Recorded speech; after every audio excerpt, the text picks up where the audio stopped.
Hello and welcome to Prime at 9. I'm Naomi Kikon, now to news in detail.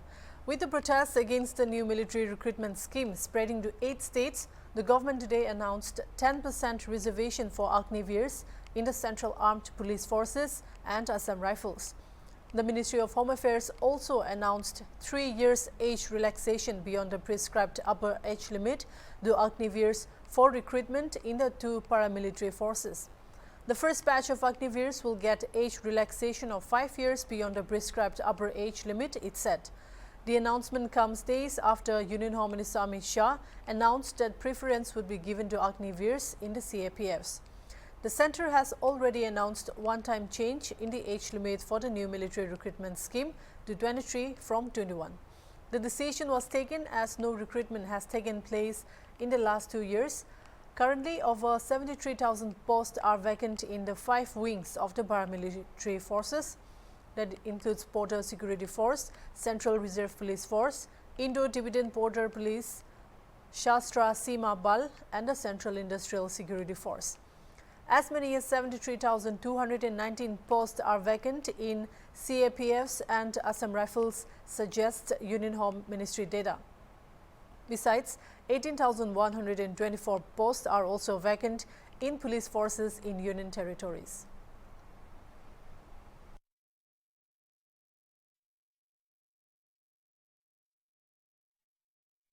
The Union Ministry of Law and Justice has notified rules for allowing existing voters to use their Aadhaar number to authenticate the entry in the electoral roll. The Registration of Electors Amendment Rules 2022 made by the central government in exercise of powers under Section 28 of the Representation of the People Act, after consulting the Election Commission of India, has a special provision for this purpose. Special provision for providing Aadhaar number by existing electors. Every person whose name is listed in the roll may intimate his Aadhaar number to the registration officer in Form 6P in accordance with subsection 5 of Section 23 of the Act.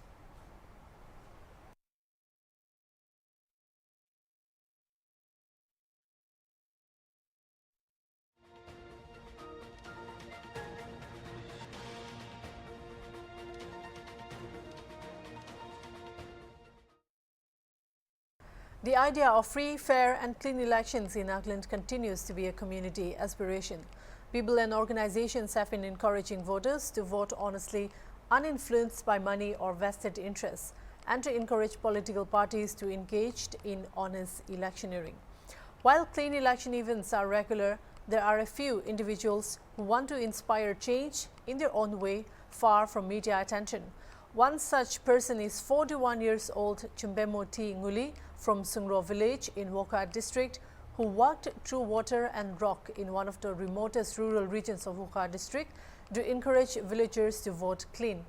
Nguli, a former students' leader, walked through a distance covering about 21 villages from May 31 from Sungro town. His clean election trek concluded on June 4, 2022 at Pyoche village. During his trek teamed A Walk for New Era, Chumbemo Nguli met village leaders and spoke to them about clean elections. Nguli told Hornbilltv that elections are a time for money and muscle power. The plight of poor villagers becomes miserable because of their ignorance, he said. Thinking of this, he said that he decided to initiate a march on foot in his constituency, that is 39th Sunnis Assembly constituency. The Lota Middle Range Students' Union and like-minded people from the constituency supported a walk, he said. As a social activist, I have my determination to contribute for social cause. So I have initiated a foot march on clean election on 31st May 2022 to 4th June. I started the foot march from Sungro and ended at Pyoche village. This is a small contribution to our society as an activist. We find many election in the past, and we have experienced many muscle power, money power, which plays a vital role. So, in order to eradicate this money and muscle power, I have spread an awareness on clean election to all the village leaders of 39 Sunnis constituency, and I had a very fruitful, a very positive response from the village people, village leaders. I really thank all the village leaders for acknowledging my foot march. Thank you. National Conference Chief Farooq Abdullah on Saturday withdrew his name for consideration as a joint opposition candidate for the presidential polls, saying he would like to contribute to navigating Jammu and Kashmir, which is passing through a critical juncture. He, however, thanked the opposition leaders for proposing his name as their candidate for the poll next month. In a statement released by his party, the Lok Sabha member said he was honoured that his name was proposed by West Bengal Chief Minister Mamata Banerjee as a possible joint opposition candidate for the office of President of India.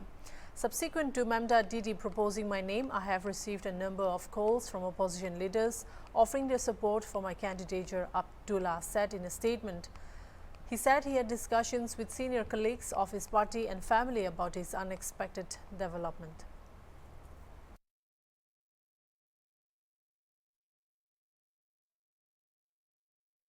Union Telecom Minister Ashwini Vaishnaw on 18 June said 5G deployment will commence in 20 to 25 cities and towns by the year end, adding it will start from August to September 2022. The minister opined as having India data prices significantly lower than global average, it will continue to set rate benchmarks as new services are rolled out. India is currently developing 4G and 5G stacks and is set to bolster its position as a trusted source for the world in digital networks, Vaishnaw said, adding nations are keen to give preference to 4G and 5G products and technologies being developed by India. The minister also noted that an important regulation is in the works to address the issue of unsolicited calls. It will enable KYC identity name of a caller to be displayed when someone calls, he said. The minister further noted that the world has taken note of the country's progress and shown serious interest in the indigenous technologies being developed. The telecom network supporting mobile phones has to be a trusted network. India's name is on the top of the list of trusted network providers. When India develops a technology, entire world is interested in it, he said.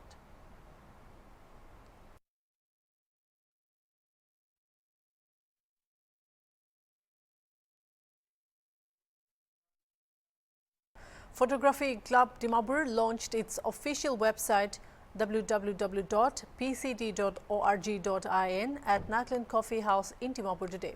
Speaking at a launching program, advisor to the Chief Minister of Nagaland, Abu Mehta, encouraged photographers to be an ambassador of the state.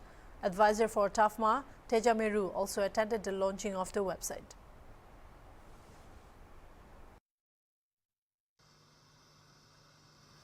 The history of photography is well known to all of you. All of you are from that field. And we all know, as it is said again and again and again, that a picture, a photograph can speak 1,000 words.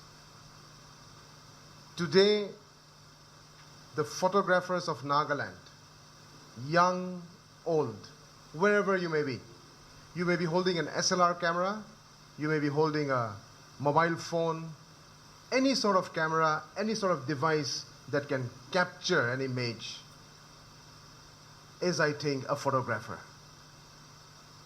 The advancement of technology, the availability of modern devices in our hands has made almost every citizen of the world a photographer.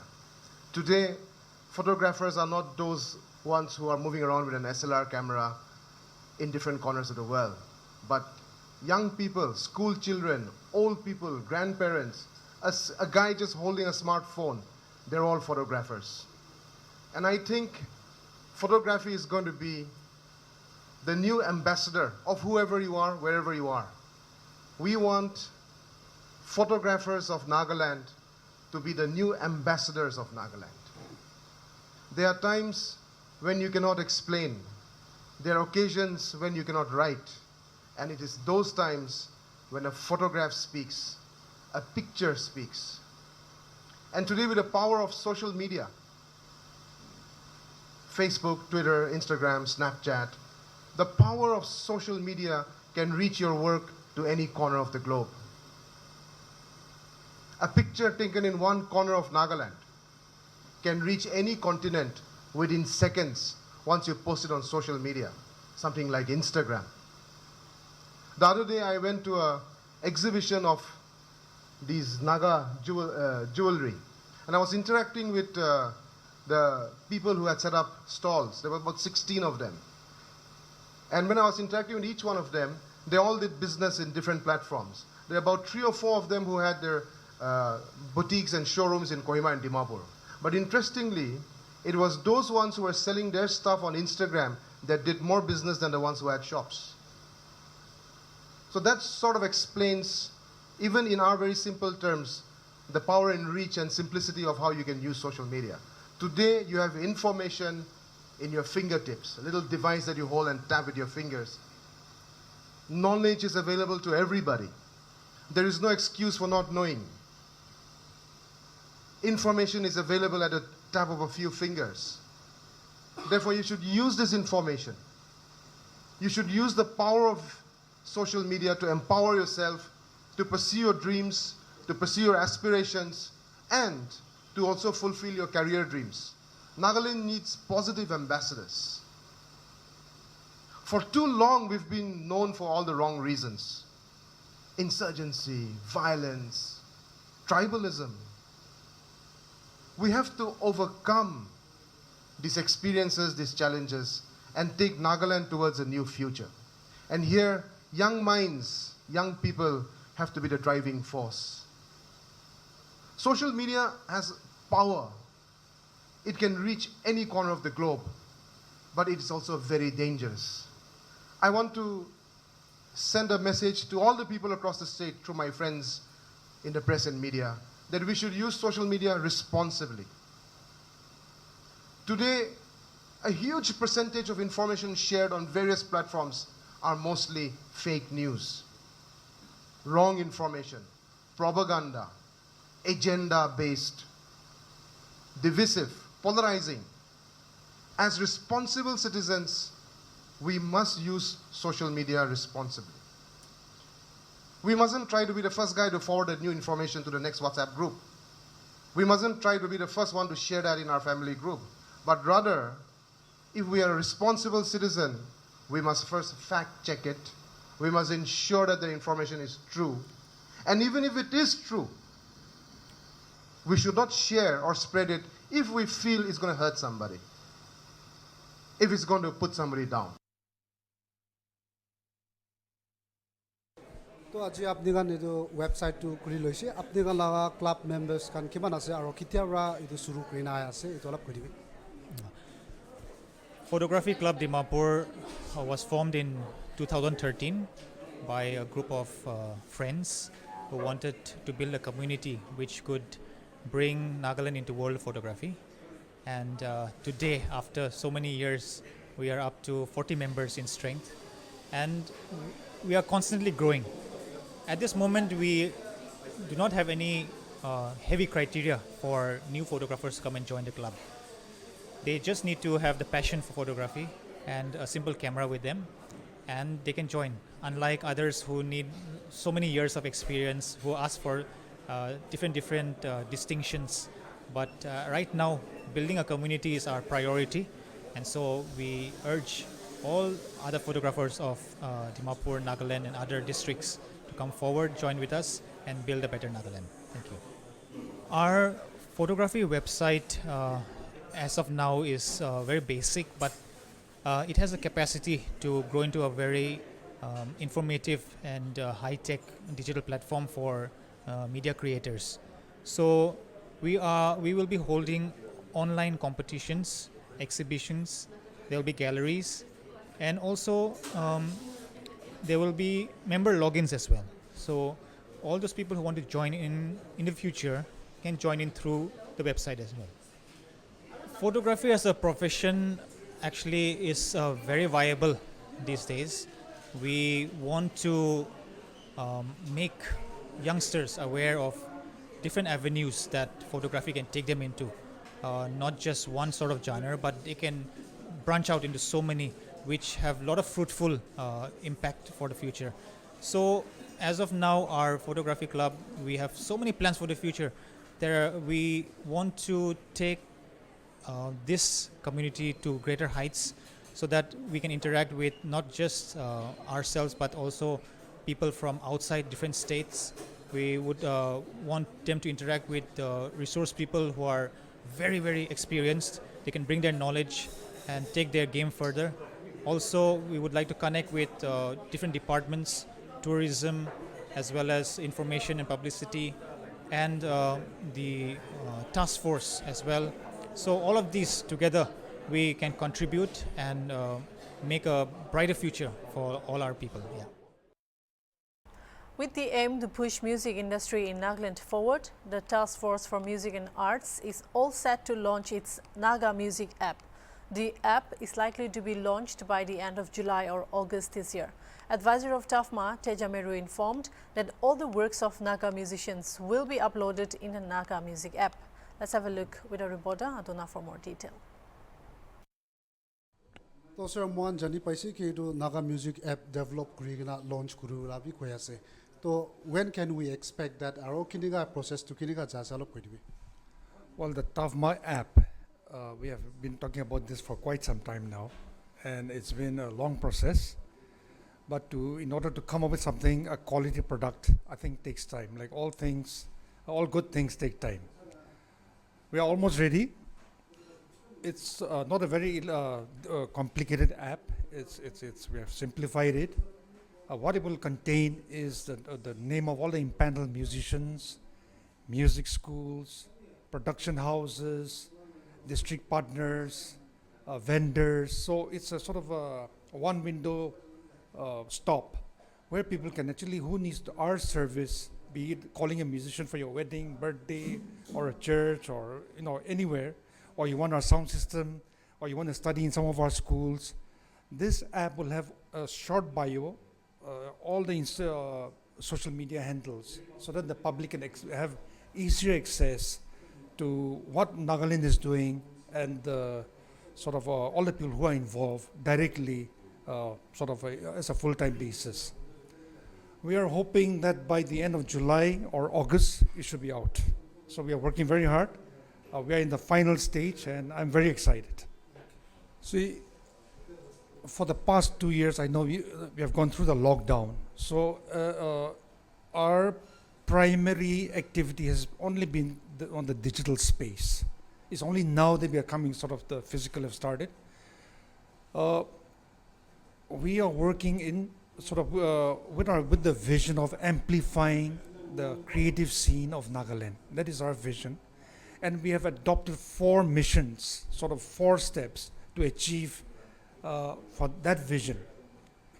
The first step that we are doing now, and in the past and now, is the TAFMA Excel. We call it the ECHO, E-C-H-O, easier to remember. So TAFMA Excel is capacity building. In February, we had the Shore International sort of a master workshop on sound engineering. So we bring in people like that to give us their knowledge to help our youth who are into music production, sound vendors, and things like that. We are tying up with some senior local musicians to start mentorship class. So under TAFMA Excel, all those programs come in: capacity building, training, sort of knowledge impartation, Thing Fest, all those things. TAFMA Connect. Now TAFMA has made it sort of our ambition to connect with business houses, corporate houses, music houses to support our local artists. We've just started with Dolby India. As you know, Dolby is one of the biggest names in surround sound and this theater sound. And very soon we are going to start training some of our senior most music producers by the Dolby experts in Mumbai for TAFMA on the road. Now, what is TAFMA on the road? We are trying to support deserving artists who have sort of chosen music to be their career, and the talented ones. We are supporting their trips outside Nagaland. Like some difficulties coming, like travel, kote bohibo, so where they need our help, we are coming to support. Likewise, we also tied up with Guwahati, an event management company in Guwahati, and we are sending a lot of our artists twice every month to perform in all the happening places in Guwahati. TAFMA Homegrown. So under the TAFMA Homegrown, what we are trying to do is support local events, like, for example, the casual listening, World Music Day. In fact, this year, we are supporting 3 world music programs across Nagaland. One Dimapur, Mokokchung, and Kohima. And also the Musicians Guild program that is happening. So a lot is happening, but I think in a nutshell, this is what we have been doing. But to also let the public know in clearer terms what we are doing. We have this vision to amplify Nagaland's creative scene, and we adopted these 4 goals, that is excel, connect, homegrown, on the road, echo. Remember that word. That's all for now. Keep watching Hornbilltv.